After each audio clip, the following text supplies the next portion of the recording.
Welcome to Penny for Your Shots, Conversations and Cocktails with Brilliant Women, the podcast where we uncork the stories and insights of exceptional female leaders from all walks of life. Our goal is to serve up wisdom, tips, and inspiration, and to support each other in rediscovering ourselves and what sets our souls on fire. We'll also share personal memories, paired with friends and a favorite beverage. I'm your host, Penny Fitzgerald, and I believe that the best stories are served up over a glass of wine or a cocktail. So grab a glass, get comfy, and let's pour ourselves into Penny for Your Shots. I just finished leading a 3-day free workshop called Stop Selling, Start Serving, where I led female entrepreneurs through some exercises and visualizations to recognize and move past limiting beliefs. My past experience has included a lot of coaching, and the thing I hear over and over again, especially from the women I've led, is that they want to make a greater impact for their families, their communities, and in the world. They want to grow and serve, and they want to put others' needs above their own. In their businesses, they sometimes feel stuck because they don't want to bug their friends, and in doing so many things for others, their businesses often slide down the priority list. Another thing I hear over and over again is that they need help with the technology. There are tons of options out there, and it becomes overwhelming. That's why I put together this workshop, to remind these brilliant women that they can have a greater impact without sacrificing time for their families and friends. That when you focus on what your audience needs, you can stay in service and you can have a greater impact, especially when you use the right tools and routines. I hope you enjoy these brief snippets from the workshop and gain some insight and inspiration. Need more? We should talk. Or to check out the full replays, go to pennyforyourshots.com/replays. Another big reason why we don't grow our business as effectively as we'd like, and that is our belief system. And if you look at the word belief, lie is part of the word. And how ironic is that? So belief comes from repeated stories from our past that stick. They're the parables that get repeated over and over and over again until they become our truth. So you may have heard this story, but there was a family who always had ham on Easter. And the mom would make it the same way. She would cut the ham in half, then put each half in separate dishes and put the 2 dishes in the oven to roast. And one Easter, one of the family members asked, "So why do you make it like that, cutting it and putting it into 2 pans?" And the mom answered, "Well, that's because that's the way my mom always did. And then I watched her and she taught me, and that's how I did it." So they asked the grandmother, "Well, why did you make the ham that way? Why did you cut it into 2 pieces and bake them in 2 pans?" And she said, "Well, that's the way that my mother always did it." And so they asked the great grandmother why she made the ham that way. "Why did you cut it into 2, put it in 2 pans before roasting it?" And the great grandmother said, "Because it didn't fit in the pan that I had."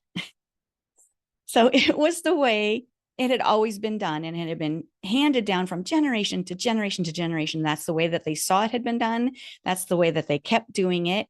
And it just was because, it has a very good reason in the beginning, but I bet that someone along the way had a pan that would fit that ham. So, just because it's the way it's always been done, it just becomes truth. It becomes our truth. Perfectionism is another common belief. I need to get organized first, or I don't like the way I look or sound. I've been podcasting also for a little over a year now. And a lot of people that I talk to, a lot of female entrepreneurs especially, say, "I've always wanted to do that, but I don't like the sound of my own voice." Been there. I'm the same. I don't like the sound of my own voice too, but I'm getting used to it, after a year of doing it. But, we don't like the way that we sound, or maybe we don't like the way that we look. Same. Maybe we feel like we need to finish all the training first, or I don't like my presentation. It isn't the way I like it. Or maybe we've heard, "Oh gosh, you shouldn't use XYZ, or you shouldn't say ABC. Oh gosh, I wonder what else you're not supposed to do or not do." And oh my gosh, we might be thinking, "I better do some more research before I put myself out there," or "I better practice and tweak the presentation before I go live. Maybe I should record it over and over and over again until it's perfect." Anybody ever have those thoughts? I mean, that is something that is super super common. And I've been there too. I also have felt many, many of these things. So that's, don't be um, hard on yourself because that's very common to feel any of these. And by the way, speaking of perfectionism, have you ever watched a movie or a show or read a book that had a perfect character in it? And have you ever noticed that when there is a perfect character, that person is the most hated person in the story? You ever notice that? People don't like perfectionism. So, why do we allow ourselves to be stuck in that? So, do have some wins to celebrate. I know Annette is on the call here and she did her live. So, yay, Annette. Um, Annette, can you unmute yourself and tell everybody a little bit about what you do and how, like, what your live was about or what your recording was about? Well, I have started a new business as a travel agent. So, a year ago, right now, today, I was in Cancun with some friends, and I just went on there and told them, last year I was on in the pool, and this year I'm stuck in snow. So, if you're thinking of that beach vacation, that I could help them and plan that beach vacation with them. So, I went with that. That was perfect. Yeah. And, you did that in service of others because you know that people who are stuck at home, they're not used to being stuck at home in snow in St. Louis.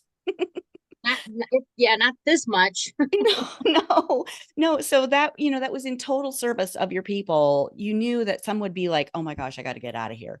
And so that really, I think, would resonate with a lot of people. And that was a perfect way to go live and a perfect reason to talk to your people and share that. So good job. Yes, that was my first time, so Yeah. Oh, good. See, excellent. and now that was part of it too, right? Because how did that feel? I was nervous, and it took me, Yeah. a few tries, but and I know the more I do it, the better it'll be, and the more I should do it. So Yeah. Yeah. And exactly. That was part of the deal too. It's like when you do it, um, if you're not given a reason to do it, it would be really easy to be like, oh, I'll do it later or I'll do it yeah, tomorrow or, right, exactly. mhm. Yeah, Yeah. because I'm good Good about job. that. I'll just do it later. So Yeah. Yeah. Let's talk a little bit about scaling our business because we don't want the level of service that we're able to provide for a handful of clients hold us back from having a greater impact for more people who need what we have. So, how do we do all the things? How do we provide that level of service and continue to grow our business when we're trying to juggle all those balls? We have things that come up in our lives that we need to take care of, and those things can sometimes derail us or they feel like, oh my gosh, I have to take care of this. And so I have to let my business go by the wayside for a bit. They can derail us if we let them. And of course, we need to take care of our families and emergencies do come up. But I'm curious, how long are we going to put ourselves and our dreams on hold? Or do we remember what that dream even was? I mean, how long are we going to wait to try and figure all that out and remember? Because we have a dream in there. I know we do. We just have to uncover it. How long have we done that already? Years?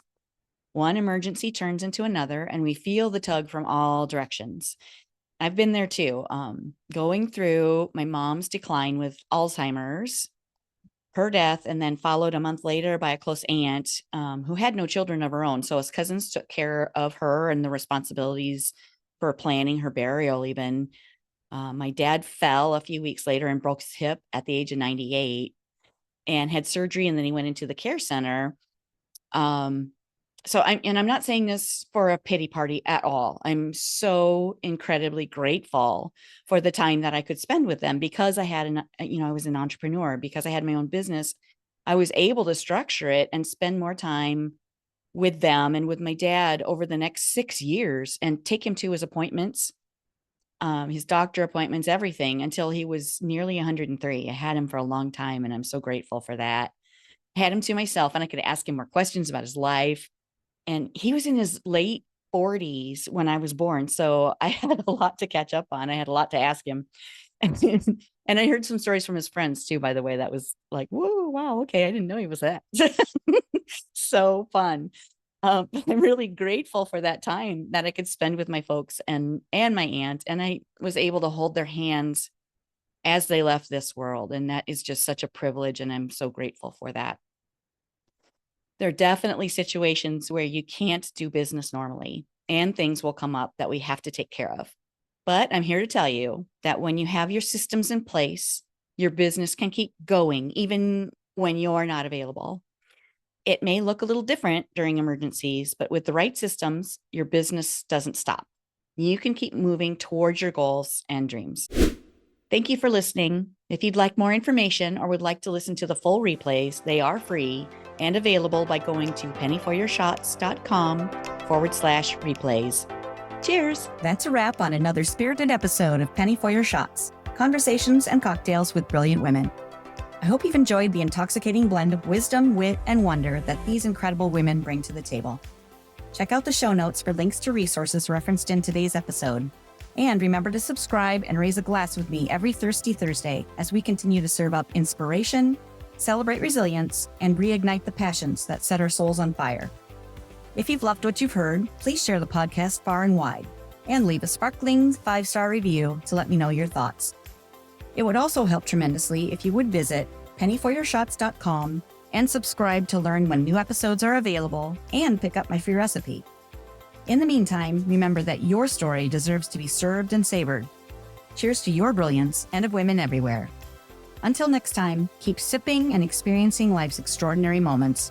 This is Penny for Your Shots, signing off with a clink and a toast to us. Cheers.